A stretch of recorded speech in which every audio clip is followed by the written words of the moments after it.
The sexual revolution has gone too far. It's time to fight back against transgenderism.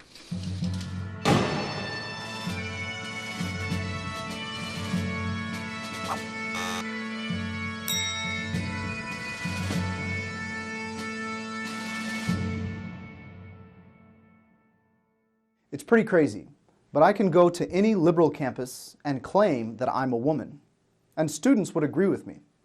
But if I were to go to a campus with a banner saying God created them, male and female, and distribute flyers against the evils of transgenderism, I would get a pretty negative response. Penn State! We are! Not straight! We are! Penn State! We are! Not straight! We are! Penn State! Equality for all! We want transgender people, equality for all! Make us do stuff for all! What can you say to these unhinged, screaming liberals? Well, I'm going to give you 10 reasons that totally debunk this transgender madness. Number 1, transgenderism is tyrannical. In one sweeping diktat, the Obama administration ordered that all public schools allow members of one biological sex to use the showers, locker rooms, and restrooms of the opposite sex. In one fell swoop, the federal government imposed transgender bathrooms on all schools in the nation. And the states that opposed the measure were threatened with severe penalties, such as the loss of federal funding. Number 2, it fuels child abuse. Transgenderism is especially harmful to children. According to the American College of Pediatricians, conditioning children into believing that a lifetime of chemical and surgical impersonation of the opposite sex is normal and healthful is child abuse. Endorsing gender discordance as normal via public education and legal policies will confuse children and parents, leading more children to present themselves to gender clinics, where they will be given puberty-blocking drugs.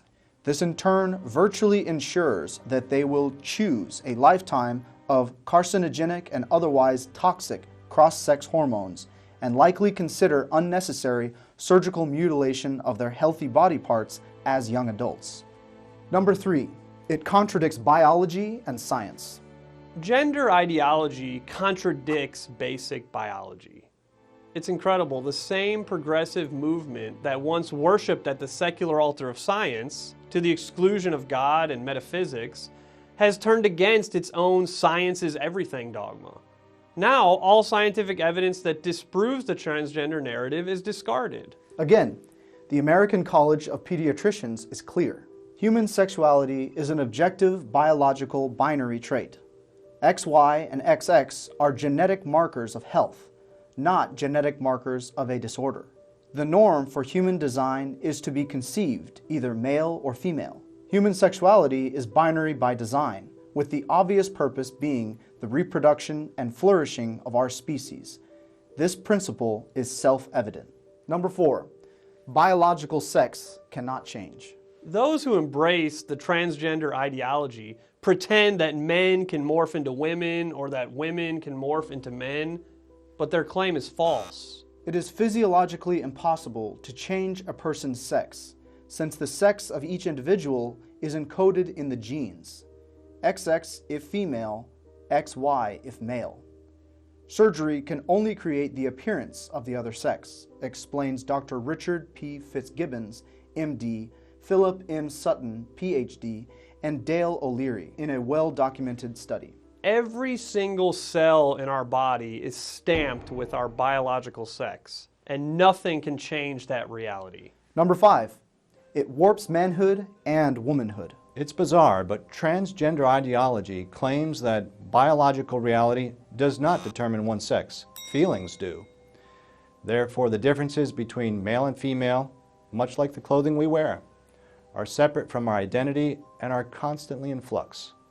Manhood and womanhood are just labels. Feminist ideologue, lesbian, and writer Simone de Beauvoir affirmed that one is not born, but rather becomes a woman. The whole point of feminism is not so much to eliminate the so-called oppressive male class, but to abolish every difference between the sexes. Here we see how the homosexual, transgender, and feminist movements are allied. They share the same final goal: the destruction of male and female, manhood and womanhood. Number 6, it destroys reason. Part of logic and reason is the idea that things do have a purpose. The purpose of our eyes is to allow us to see. The wings of a bald eagle, for example, provide it with flight. Our lungs exist in order to let us breathe and absorb oxygen, and our ears give us hearing.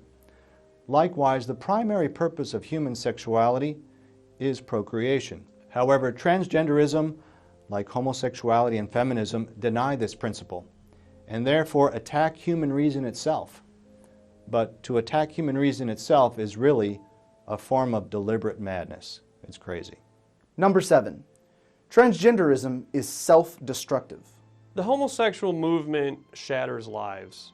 Regret, despair, and suicide are common among those who adopt the T of the LGBT lifestyle. Walt Heyer, a man who regrets having lived like a woman for many years, said, "I knew I wasn't a real woman.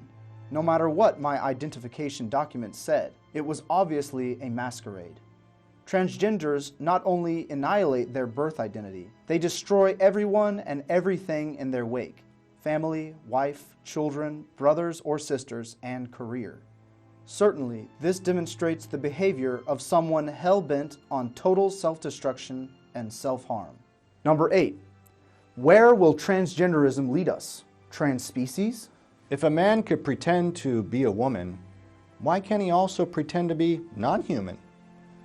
Well, such a relativistic conclusion is regretfully already here. It's called trans-species. It's also known as furries or otherkins. People with species identity disorder consider themselves non-human and are also featured at homosexual parades. When feelings replace reality, logic dies. The intellect, the highest part of man, is degraded. Man's animal side rules. And our godless culture pressures us to play along with these depraved fantasies. Once these disorders are regarded as normal, what can possibly prevent the unbridled passions from introducing greater forms of depravity? Number 9, transgender ideology and religious persecution. The transgender ideology may spark the worst type of religious persecution because it imposes a perversion of the mind, beginning with small children. Those who oppose it are targeted by this new religion of equality, which obliges children to attend sensitivity training and gender indoctrination. Indeed, those who cheer the homosexual movement, whether they like it or not, are de facto servants of a new religion. Its doctrine?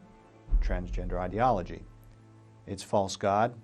Radical equality and reckless liberalism. Its ministers? Leaders of the homosexual movement. And its acolytes? Liberal media, immoral politicians, and sadly, dissident members of the clergy. What is its inquisition? Anti-discrimination laws that threaten order and peace. Its excommunication? Anyone who speaks the truth is labeled a homophobe or even a transphobe. Number 10, it offends God. The desire to change one's biological sex not only denies reality, but it also offends God. Nobody is born male or female by chance, but in accordance with the plan of divine providence. Before I formed you in the womb, I knew you. Before you were born, I dedicated you. A prophet to the nations, I appointed you. God created male and female. Therefore, to intentionally contradict the biological nature of mankind is an act of revolt against our Creator. Charity calls us to help those afflicted or confused about their own sex, not to increase their confusion by offering them a false solution. Charity does not rejoice over wrongdoing, but rejoices with the truth. Therefore, mercy can never stand in opposition to the truth, for only the truth can set you free. So what can we do to save the family? We must follow the angelic example of Saint Michael the Archangel, who said, "No, put on the armor of God, so that you may be able to stand firm against the tactics of the devil. For our struggle is not with flesh and blood, but with the principalities, with the powers, with the world rulers of this present darkness, with the evil spirits in the heavens. Therefore, put on the armor of God, that you may be able to resist on the evil day, and having done everything, to hold your ground."